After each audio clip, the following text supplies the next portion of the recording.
Today's episode of the virtual D&H Canal Museum, giving you a tour of our current museum. This could be its final year, with any luck. And today we're just going to talk about this man right here.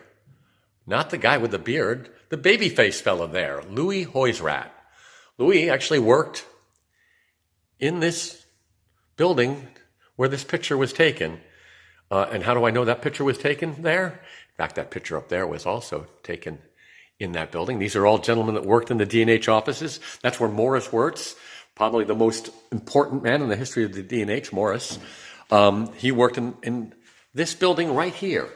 If you look carefully, we've got many images of this. This is the D&H offices in Roundout. These offices were built in 1856, and they were finally dismantled in 1936. What a shame. I'm going to have to do some research. The canal was sold to Kirkendall in 1898. I wonder if he used this building or what happened to this building.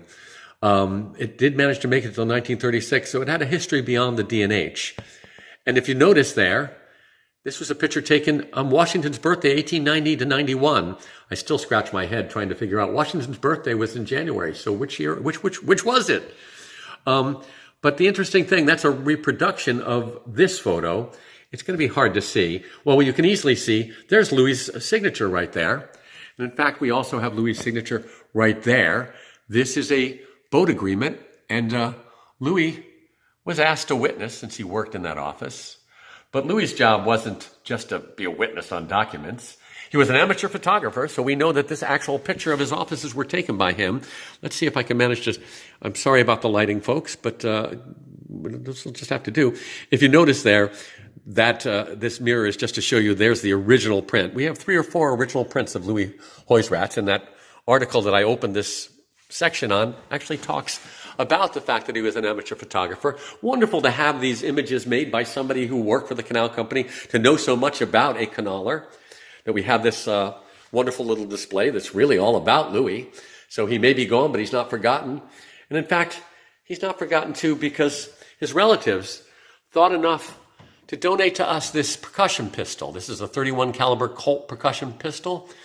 You gun folk out there could probably tell me a lot more about it. And it was donated by, as you can see, Emily Hoysradt. And that's because Louis was the paymaster on the D&H Canal. And so his job was he worked out of this office, he would collect the payroll, and he would get on a special naphtha or steam launch. Usually they say naphtha launches because that was the fuel, the petroleum distillate fuel that they would use on them. And he would go down the line and pay all the lock tenders, all 108 after 1850.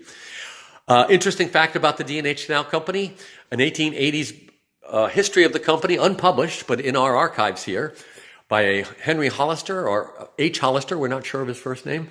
He does have a published work on the history of the Lackawanna Valley, but he tells us that the D&H Canal Company was successful because they initiated the policy of paying you in cash monthly. Something up until that time, believe it or not, was not a common occurrence, if at all.